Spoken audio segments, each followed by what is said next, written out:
Dear friends, and allow me to say also my beloved Kofi, our beloved Kofi. It's so moving to be here with you to remember, but also to look forward, as Kofi would have liked us to do. His radiant aura will continue to warm our hearts and inspire us. He had a unique ability to touch people.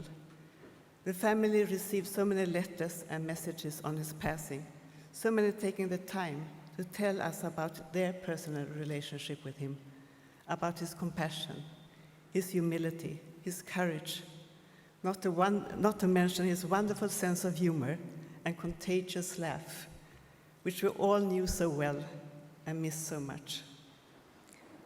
On behalf of the family, I want to thank you all for the solace you gave us and will continue to give us. He had, of course, a very special relation with friends and colleagues at the United Nations, and it was wonderful to understand how his mentorship and positive expectation allowed for creativity and personal development. It's heartening to see so many of you here today, and we had a very inspiring day today on our shared humanity. I want to thank all of you who brought about this unique opportunity to celebrate and take forward his rich and many-faceted legacy. It feels like a very special gift of love and respect.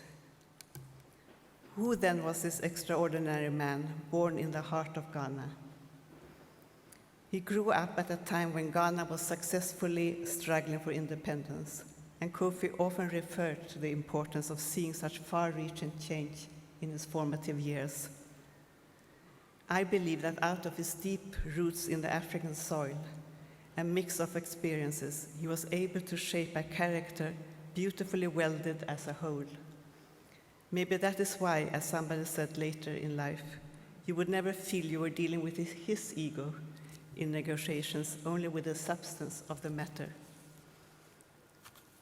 Last week, I unveiled a UN stamp dedicated to Kofi, and I think you heard those words in the film, but I will repeat them. To live is to choose, but to choose well, you have to know who you are and what you stand for, where you want to go, and why you want to get there.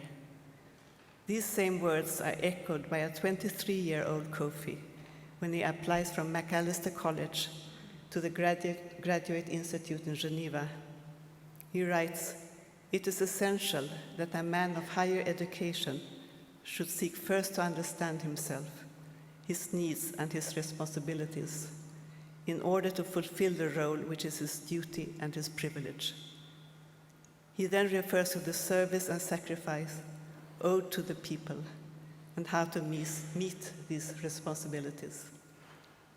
So already you have his sense of giving back to society, of working for a greater good, and he would not turn back on his chosen road. His strong belief in multilateralism and the trust he inspired will bring him to the very top of the organization he was so devoted to.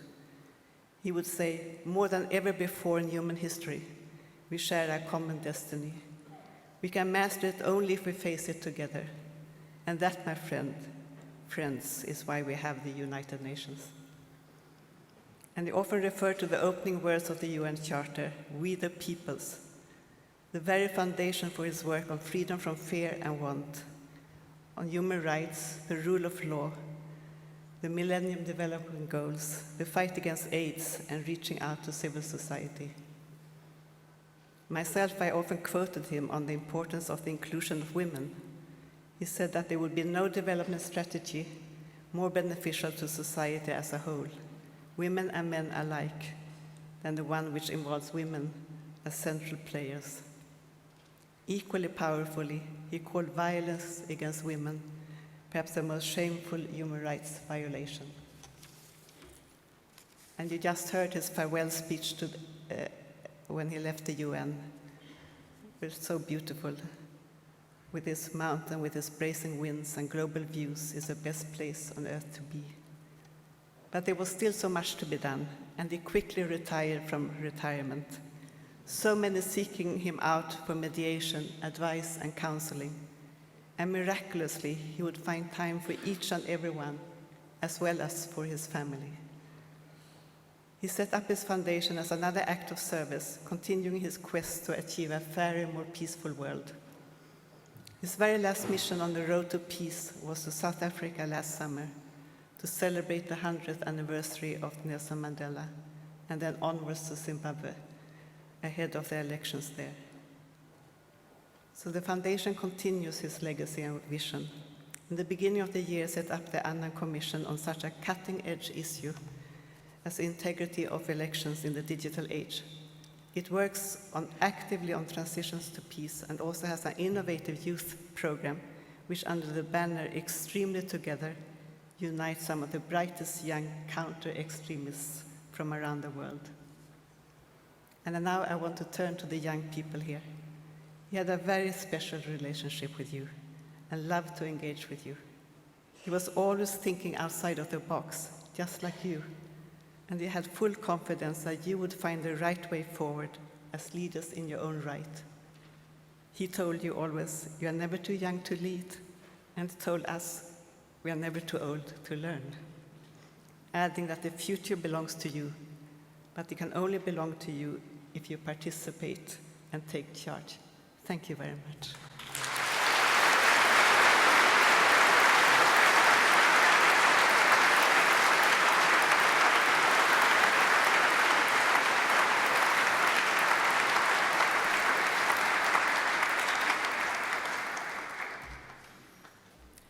Thank you so much for those moving words, and I think within them there was really a call to action there to take forward Kofi's legacy. It's just really special to have you and your family here tonight.